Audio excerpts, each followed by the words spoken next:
Chapter 15 of The Cat of Bubastes, A Tale of Ancient Egypt. This recording is in the public domain.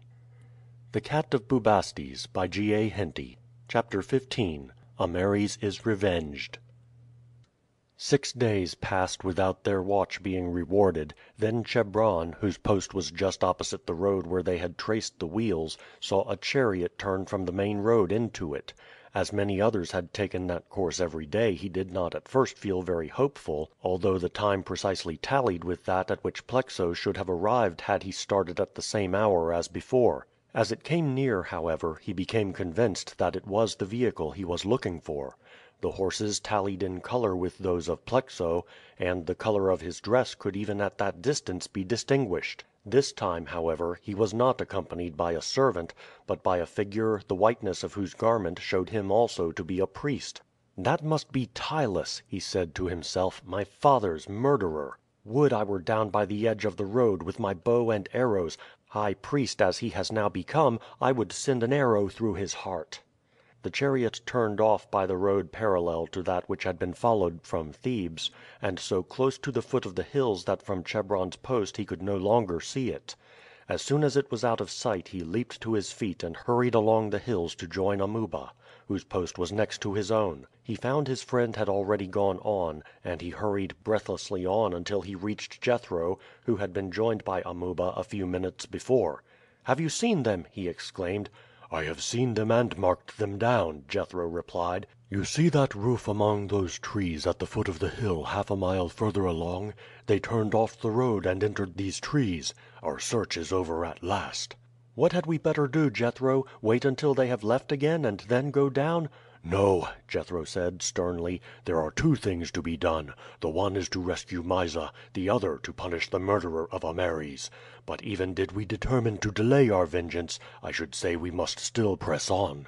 You saw that arch villain Ptylus with his son. He has assuredly come for some purpose. Probably he may intend to terrify the girl until he drives her into taking some solemn oath that she will accept Plexo as her husband.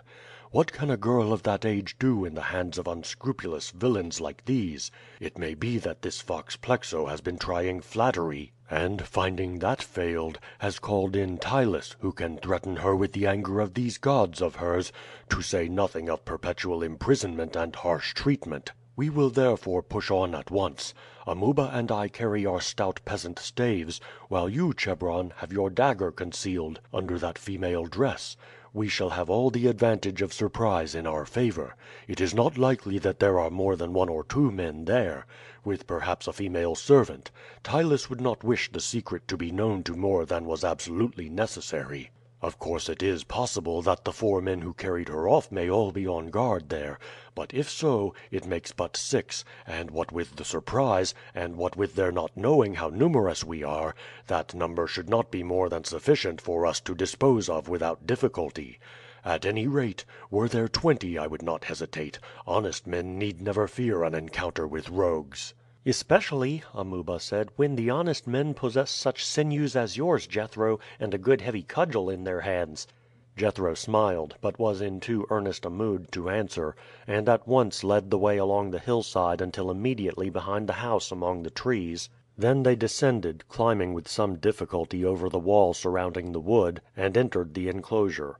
Treading as lightly as possible, Jethro and his companions passed through the wood and made their way up to the house. It was small but handsomely built, and was surrounded with a colonnade supported by carved pillars. The garden immediately around it was evidently carefully tended, and the house, from its secluded position, was well fitted as a place of sojourn for a wealthy priest or noble desirous of a few days' rest and retirement from the bustle of the great city. As all were barefooted they passed across the garden to the colonnade without the slightest sound. As they reached it Jethro held up his hand for them to stop, for the sound of voices came through the wide doorway of an apartment opening out to the colonnade. Both Chebron and Amuba at once recognized the voice of Ptylus. "I will put up with no more of this folly, Mysa. You should think yourself fortunate in the extreme in the position in which you are, belonging to a disgraced family, to receive such an offer as my son makes to you. "I will have an answer at once. You will either swear before the gods that you accept Plexo as your future husband, that you will reply to all who question you that you have been staying here by your own free will, and that you remained in concealment simply because you were overwhelmed with horror at the terrible act of sacrilege committed by your brother, or you will this night be confined in a tomb, where you will remain alone and without the light of day until you agree to my conditions. You don't think, you little fool, that I, Ptylus, high priest of Osiris, am to be thwarted in my plans by the opposition of a child like you." Here a voice, which the three listeners recognized to their surprise as that of Ruth, broke out. "Do not listen to him, Mysa. Whatever comes of it, never consent to lie before God as this wicked man would have you. You call yourself a high priest, sir. What must be the worth of the gods you pretend to worship if they suffer one like you to minister to them? Were they gods, and not mere images of stone, they would strike you dead at the altar." A furious exclamation broke from Ptylus, and he stepped forward and seized the Hebrew girl roughly by the shoulder, only to start back with another exclamation as Ruth struck him with her open hand with all her force on the cheek. "Drag her hence, Plexo!" he exclaimed, but at this moment the entrance was darkened, and the three listeners sprang into the room. Ptylus had the courage that distinguished his race, and although for a moment startled at the sudden entry he did not recoil, but drawing a sword from his girdle he said haughtily: "Who are you, and what means this intrusion?" "We are those whom you have been hunting to death, Ptylus, and we come here as avengers of blood.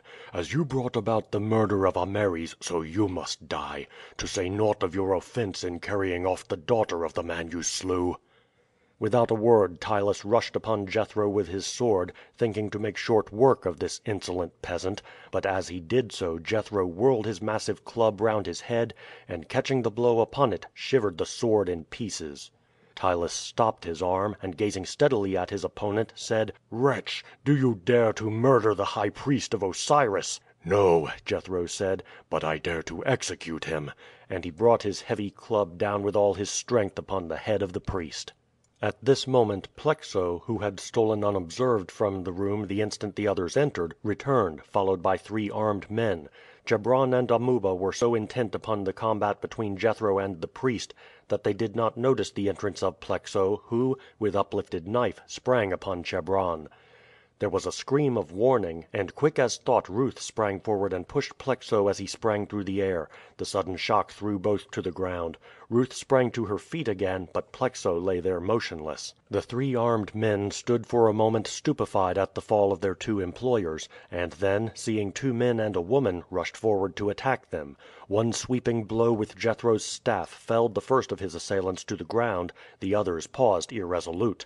"Drop your weapons or you are dead men," Jethro exclaimed. "You are outnumbered, and if you move, you die." As Chebron had now thrown back his female robe and drawn his dagger, and taken his place at the door, while Jethro and Amuba were advancing against them, the two men dropped their weapons. "Hold out your hands," Jethro said. "My son, stand over them with your club, and break the skull of either who may move." The men did as they were ordered. Jethro tore strips of cloth off their garments, twisted them into ropes, and bound their wrists firmly together. The meaning tone in which Jethro had called Amuba his son had not escaped either Amuba or Chebron, who saw that Jethro was desirous of concealing their names.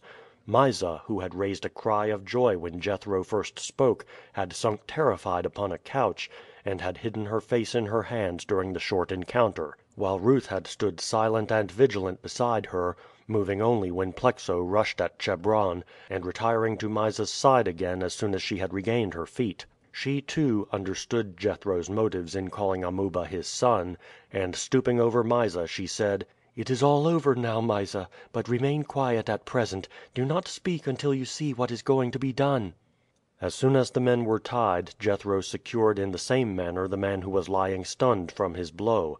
Then he turned to Plexo, who had not moved since he had fallen.